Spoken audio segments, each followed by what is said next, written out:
First question, कुटज निबंध के लेखक कौन है? ये भी याद रखना है कि कुटज एक निबंध है। कुटज क्या है? एक निबंध है। और इसके लेखक कौन है? चार ऑप्शन दिया, आचार्य हजारी प्रसाद द्विवेदी, आचार्य रामचंद्र शुक्ल और विद्यानिवास मिश्र कुबेरनाथ। तो करेक्ट आंसर आपका रहेगा आचार्य हजारी प्रसाद द्विवेदी। नेक्स्ट क्वेश्चन, तितली एक उपन्यास है। पहले बता दिया गया कि तितली क्या चीज है? एक उपन्यास है। लेकिन लिखने वाले कौन है? लेखक कौन है इसके? प्रेमचंद, जयशंकर प्रसाद, श्याम सुंदर दास, जिनेन्द्र कुमार वर्मा। इसका करेक्ट आंसर रहेगा आपका प्रेमचंद। अब ये याद रखना है कि उपन्यास तितली एक उपन्यास है प्रेमचंद का, और प्रेमचंद का एक और उपन्यास है कंकाल। कौन सा उपन्यास है? कंकाल। नेक्स्ट क्वेश्चन, अर्धनारीश्वर इसके लेखक कौन है? अर्धनारीश्वर के पहला ऑप्शन है आपके पास रामधारी सिंह दिनकर, दूसरा विष्णु प्रभाकर और तीसरा मुक्तिबोध और चौथा आगे। अर्धनारीश्वर रामधारी सिंह दिनकर की एक रचना है और जो एक निबंध है। क्या चीज है? निबंध। लेकिन ये अर्धनारीश्वर जो है विष्णु प्रभाकर की भी एक रचना है और इसकी रचना होने के साथ साथ ये इसका उपन्यास होगा। ये याद रखना। अगर दोनों ऑप्शन आ जाए तो किसकी रचना? तो सबसे पहले इंपोर्टेंस देंगे, आंसर लिखेंगे रामधारी सिंह दिनकर को। लेकिन अगर रामधारी सिंह दिनकर नहीं है तो फिर लिखोगे विष्णु प्रभाकर। और अगर ये कह दिया जाए कि अर्धनारीश्वर निबंध है लेकिन किसका? रामधारी सिंह दिनकर का, उपन्यास की बात करेंगे तो विष्णु प्रभाकर का है। कलम का सिपाही किस विधा की रचना है? विधा का मतलब ये पूछा जा रहा है कि ये कहानी है या आत्मकथा है, जीवनी है, संस्मरण है, रेखा चित्र है या कहानी है? तो देखेंगे कि कलम का सिपाही है क्या है? जीवनी है। कलम का सिपाही जीवनी। और किसके ऊपर लिखी गई है? प्रेमचंद के ऊपर लिखी गई है। और लिखी किसने? अमृत राय ने लिखी थी। इनके पुत्र का नाम क्या था? अमृत राय। अमृत राय प्रेमचंद के पुत्र थे और इन्होंने अपने पिताजी के ऊपर एक जीवनी लिखी जिसका नाम क्या था? कलम का सिपाही। ऐसे याद रखोगे। तितली उपन्यास के लेखक कौन से? प्रेमचंद। और एक और रचना कौन सी है इनकी? कंकाल। दो बार रिपीट हो गया। हिंदी का पहला उपन्यास, प्रथम का मतलब क्या हो? पहला। और उपन्यास माना जाता है परीक्षा गुरु, गोदान, चंद्रकांता, शेखर एक जीवनी। परीक्षा गुरु हिंदी का पहला उपन्यास है और लिखने वाले हैं लाल श्री निवास दास। लाल श्री निवास दास।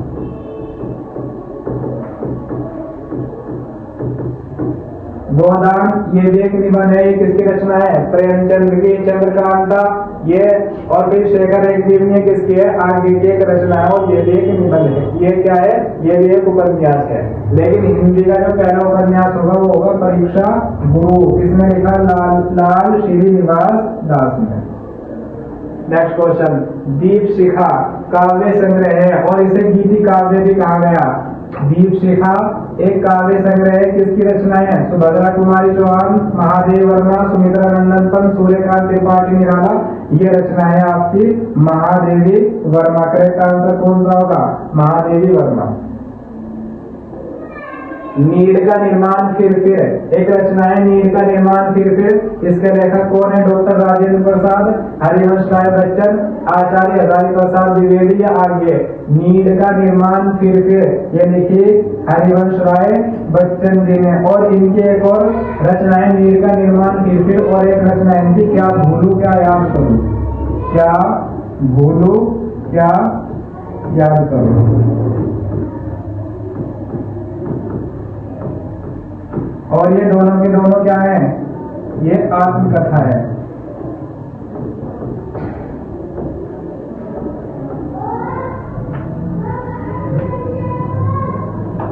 उसके बाद आधुनिक काल की समय अवधि यानी आधुनिक काल की समय सीमा क्या है? 1845 ईस्वी से वर्तमान तक, 1345 से 1645 तक, 1645 से 1845 तक, या इनमें से कोई नहीं। आधुनिक काल जो वर्तमान काल चल रहा इसे बोल देंगे 1845 से वर्तमान काल तक का जो टाइम है वो आपका आधुनिक काल होगा। और इसके लेखक कौन है? भारतेंदु हरिश्चंद्र। कौन है? भारतेंदु हरिश्चंद्र। ये लिख लोगे। करेक्ट आंसर इसका 1845 से वर्तमान तक का टाइम कंकाल किस विधा की रचना है? अभी बताई थी कि कंकाल एक उपन्यास है, किसका है? और ये प्रेमचंद ने लिखा, प्रेमचंद। का आंसर क्या होगा? उपन्यास। चिंतामणि इसके रचयिता कौन है? चिंतामणि के रचयिता जयशंकर प्रसाद, आचार्य रामचंद्र शुक्ल, प्रेमचंद और गुलाब राय। चिंतामणि आचार्य रामचंद्र शुक्ल की एक रचना है और ये क्या है? निबंध है।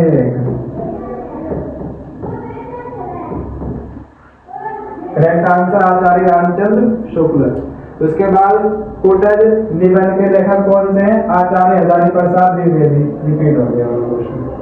उसके बाद धुरु स्वामिनी नाटक के रचनाकार कौन है? धुरु स्वामिनी, याद रखना, धुरु स्वामिनी एक नाटक है जो किसने लिखा? मोहन भागवत, जयशंकर प्रसाद, लक्ष्मी नारायण मिश्र या डॉक्टर राम कुमार वर्मा। धुरु स्वामिनी जयशंकर प्रसाद का एक नाटक है और एक इनका नाटक है अजात शत्रु।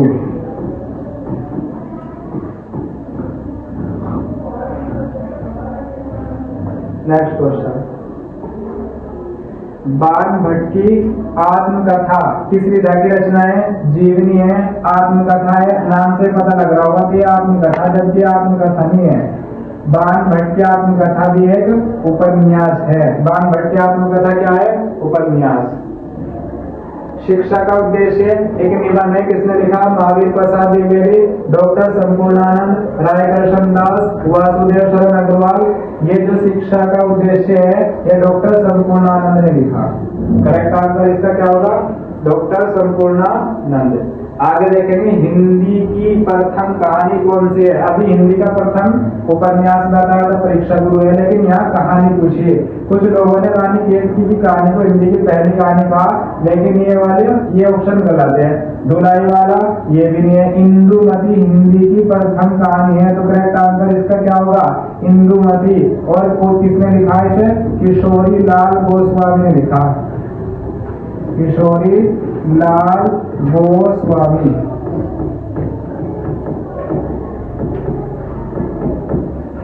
और ये रानी केतकी की कहानी ये प्रथम कहानी तो है, लेकिन इसे इंशाअल्लाह खान ने लिखा।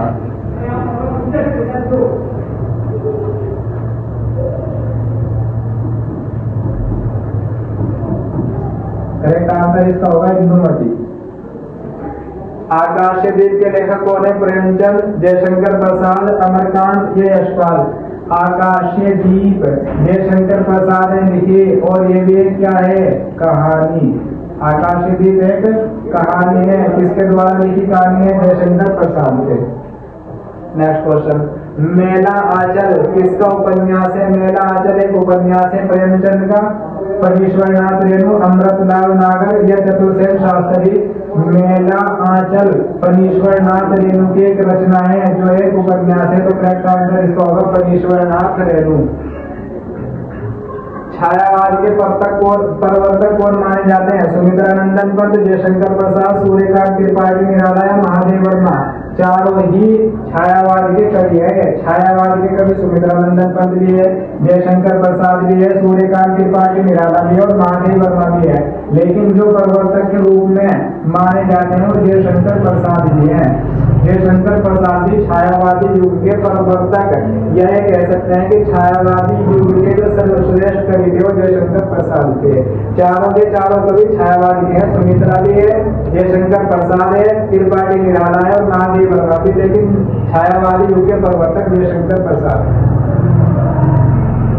उसके बाद लोकायतन के कवि कौन है? निराला, जयशंकर प्रसाद। निराला यानी कि सूर्यकांत त्रिपाठी निराला या जयशंकर प्रसाद, सुमित्रानंदन पंत या रामधारी सिंह दिनकर। लोकायतन के कवि जो है सुमित्रानंदन पंत है। लोकायतन के कवि कौन है? सुमित्रानंदन पंत। उसके बाद रीति काल को श्रृंगार काल का नाम किसने दिया? आचार्य रामचंद्र शुक्ल ने, विश्वनाथ प्रसाद मिश्र ने, मिश्र बंधु ने, डॉक्टर राम कुमार वर्मा ने। रीति काल को श्रृंगार काल का नाम विश्वनाथ प्रसाद मिश्र ने दिया था, ऐसे याद रखेंगे। विश्वनाथ प्रसाद ने रीति काल को दूसरा नाम रखा श्रृंगार काल। उसके बाद आंसू किसकी करती है? आंसू करती का मतलब है रचना, यानी आंसू किसकी रचना है? मैथिली शरण गुप्त की, जयशंकर प्रसाद, महादेव वर्मा, भारतेंदु हरिश्चंद्र। आंसू एक रचना है जयशंकर प्रसाद की। करेक्ट आंसर इसका क्या होगा? जयशंकर प्रसाद। उसके बाद प्रगतिवादी युग की विशेषता क्या है? प्रगतिवादी युग जो था उसकी एक विशेषता क्या है? विलासिता, विद्रोह और क्रांति, शरणदारिता और उपदेशात्मकता। प्रगतिवादी युग की विशेषता है विद्रोह और क्रांति की भावना इसके अंदर उजागर की गई थी। प्रगतिवादी युग की विशेषता विद्रोह और क्रांति थी। उसके बाद चिदम्बरा पर पंत जी को कौन सा पुरस्कार मिला? इससे पता लगा कि चिदम्बरा ये सुमित्रानंदन पंत की एक रचना है और इनको इसके ऊपर ज्ञानपीठ पुरस्कार मिला था। कौन सा पुरस्कार मिला? ज्ञानपीठ पुरस्कार। चिदम्बरा पर सुमित्रानंदन पंत जी को ज्ञानपीठ पुरस्कार मिला। करेक्ट आंसर होगा इसका ज्ञानपीठ पुरस्कार। उसके बाद वीर गाथा काल के कवि हैं भूषण। क्या वीर गाथा काल के कवि हैं? बिहारी चंद्र बरदाई या केशव दास? देखो, भूषण, बिहारी चंद्र बरदाई और केशव। तो करेक्ट आंसर होगा वीर गाथा काल के कवि चंद्र बरदाई है। और इन्होंने एक बड़ी महत्वपूर्ण रचना लिखी जिसका नाम है पृथ्वीराज रासो। पृथ्वीराज रासो, पृथ्वीराज रासो। और ये एक महाकाव्य है। क्या? एक महाकाव्य। वीर गाथा काल के कवि कौन है? चंद्र बरदाई। और इन्होंने एक रचना करी पृथ्वीराज रासो जो एक महाकाव्य है। कामायनी में सर्गों की संख्या। कामायनी किसकी रचना है? जयशंकर प्रसाद की एक रचना है। किसकी रचना है? जयशंकर प्रसाद की। जयशंकर प्रसाद की एक रचना है और इसमें सर्ग जो यूज हुए थे उसमें सर्गों की संख्या 15 है। और कामायनी एक जयशंकर प्रसाद की रचना होने के साथ साथ एक महाकाव्य है। क्या चीज है? महाकाव्य। महाकाव्य। रामायण महाकाव्य किसका? जयशंकर प्रसाद का। इसमें सर्गों की संख्या 15 है।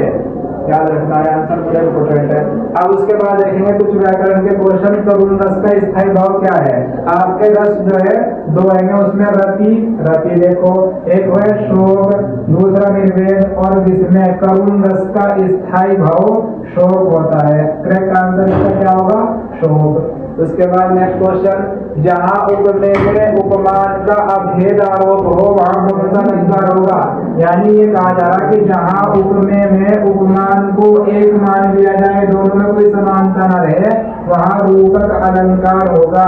जैसे चरण कमल बंदो हरिराई में चरण और कमल दोनों समान हो जाते हैं, इसलिए इसे रूपक अलंकार कहा गया। और उपमालंकार किसे बोलेंगे?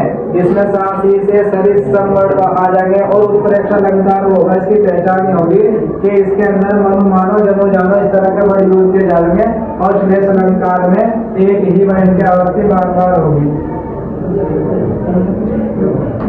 देखो नेक्स्ट क्वेश्चन, मनु जनु जानो शब्द किस अलंकार के वाचक शब्द है? रूपक के नहीं, उपमा के नहीं, उत्प्रेक्षा अलंकार के बढ़े हैं ये वाले। यमक अलंकार की क्या है? यमक अलंकार उसे बोलेंगे जहाँ एक शब्द एक से अधिक बार आए, यानी एक से ज्यादा बार आए और उसका अर्थ अलग अलग हो, उसे यमक अलंकार बोलेंगे। रूपक अलंकार उसे बोलेंगे जब एक शब्द की दूसरे से भिन्नता बताई जाए तो उसे उपमा अलंकार बोलेंगे। और रूपक अलंकार बोलेंगे जहाँ उपमा और उपमान में कोई आरोप न हो तो रूपक अलंकार होगा। और उत्प्रेक्षा अलंकार में ये वाले वर्ड यूज किए जाएंगे। उसके बाद अन उपसर्ग से बना शब्द है। ये अनुचर, ये तो अनु से बना, अनु ये भी अनु से बना, अभिमान ये अभि से बना, लेकिन अन से बनने वाला एक वर्ड है अनजान, तो इसे ये इसका करेक्ट आंसर क्या होगा? अनजान। तिरंगा में कौन सा समास यूज हुआ? द्वंद्व समास, द्विगु समास, कर्मधारय समास, तत्पुरुष समास। जहाँ संख्या बताई जाए तिरंगा, तिरंगे का क्या होगा? 3 रंगों का समूह। अगर इसका हम समास लिखने करेंगे तो 3 रंगों का लिखेंगे, 3 रंगों का समूह, 3 रंगों का समूह। और जहाँ ये बात बता दी जाए कि हम संख्या बता रहे हो तो वहाँ द्विगु समास होगा, और द्वंद्व समास वहाँ होगा जहाँ एक जैसे मिलते जुलते वर्ड होंगे, जैसे राजा और साथ में क्या होगा रानी, ऐसे जैसा आया माता और पिता, ये योजक चिन्ह भी यूज होगा इसके अंदर। तो ये होगा आपका द्वंद्व समास। कर्मधारय समास होगा जिसमें आपकी विशेषता बता दी जाए, कर्मधारय समास कहा जाएगा उसे। आंखों का, आंख का तत्सम रूप है, आंख का, आंख को ऐसे तो नयन भी बोल लेंगे, चक्षु भी, अक्ष भी, दर्ग, लेकिन यहाँ तत्सम की बात की जा रही तो आंख का तत्सम होगा अक्षी। अंबर का पर्यायवाची शब्द है, अंबर यानी आकाश, जल ये भी होगा, गगन, पावक, वसुधा। तो अंबर का पर्यायवाची कौन सा है? गगन। करेक्ट आंसर इसका है गगन। रोला छंद के कुल कितने चरण होते हैं? रोला छंद में कितने चरण होंगे? 2, 4, 6, 8। रोला छंद में 4 चरण होते हैं और एक सममात्रिक छंद है और 11 और 13 मात्राओं पर यति होती है। याद रखना कि 11 और 13 मात्राओं पर यति होती है और प्रत्येक चरण में 24 मात्राएं होती हैं और इसमें 4 चरण होते हैं। कितनी मात्राएं होंगी? 24 मात्राएं और 11-13 पे यति होगी और इसमें कितने चरण होंगे? 4 चरण होंगे। करेक्ट आंसर इसका होगा 4। कमल का पर्यायवाची नहीं है। जब नहीं की बात की जा रही ना, निगेटिव में ही ढूंढेंगे आंसर। जलज, जल से उत्पन्न होने वाला, पंकज, वारिद, सरोज। लेकिन इसका करेक्ट आंसर क्या होगा? पंकज भी कमल का पर्यायवाची है, जलज भी है, सरोज भी है, लेकिन वारिद कमल का पर्यायवाची नहीं है। तो इसलिए करेक्ट आंसर होगा हमारा वारिद। इसमें कहा कि नहीं है, तो आंसर क्या होगा? रोला छंद में कुल कितने चरण होते हैं? करेक्ट आंसर क्या होगा आपका? 4। नेक्स्ट क्वेश्चन, अजात शत्रु नाटक के लेखक कौन है? अजात शत्रु, एक इससे पता लगा कि अजात शत्रु एक नाटक है, लेकिन किसका है? प्रेमचंद का, जयशंकर प्रसाद का, निराला का, पंत का? तो करेक्ट आंसर आपका होगा जयशंकर प्रसाद। नेक्स्ट क्वेश्चन, कलम का सिपाही किसकी रचना है? प्रेमचंद की, निराला की, पंत की या आगे की? कलम का सिपाही किसकी रचना तो है? अमृत राय की। कलम का सिपाही किसने लिखी? अमृत राय ने। लेकिन ये किसके ऊपर लिखी गई? इन्होंने अपने पिता के ऊपर लिखी थी एक जीवनी जिसका नाम कलम का सिपाही है। तो इसने पूछा कि कलम का सिपाही किसकी जीवनी है? प्रेमचंद की जीवनी है। समझ रहे नहीं? ये वाला आंसर है अमृत राय ने लिखी, लेकिन किसके ऊपर लिखी गई? प्रेमचंद की जीवनी, यानी अपने पिता के ऊपर लिखी थी। तो कलम का सिपाही एक जीवनी है प्रेमचंद की। और अगर ये पूछा जाए कि कलम का सिपाही किसकी रचना है? अमृत राय की, क्योंकि राइटर तो है अमृत राय और लिखी गई किसके ऊपर? प्रेमचंद के, यानी प्रेमचंद के जीवन के ऊपर लिखी गई है। करेक्ट आंसर क्या होगा इसका? प्रेमचंद। अब उसके बाद क्वेश्चन नंबर 39, पद के साथी की विधा है, ये संस्मरण है, कहानी है, उपन्यास है या निबंध है? पद के साथी एक संस्मरण है, लेकिन ये याद रखोगे कि किसकी है? ये है महादेवी वर्मा की। किसने लिखी है? महादेवी वर्मा। किसने लिखा? महादेवी वर्मा ने पद के साथ एक संस्मरण लिखा। तो इसका मतलब क्या हुआ? किसी विधा की रचना ये एक संस्मरण है, ना कहानी है, ना उपन्यास है, ना ही निबंध है, ये संस्मरण है। नेक्स्ट क्वेश्चन, क्वेश्चन नंबर 40, आधुनिक काल का जनक, जनक यानी पिता किसे कहा जाता है? शुक्ल जी को, आचार्य रामचंद्र शुक्ल को, भारतेंदु हरिश्चंद्र जी को, या द्विवेदी जी को, या प्रसाद जी को? तो ये आधुनिक काल का जनक भारतेंदु हरिश्चंद्र को कहा जाता है। करेक्ट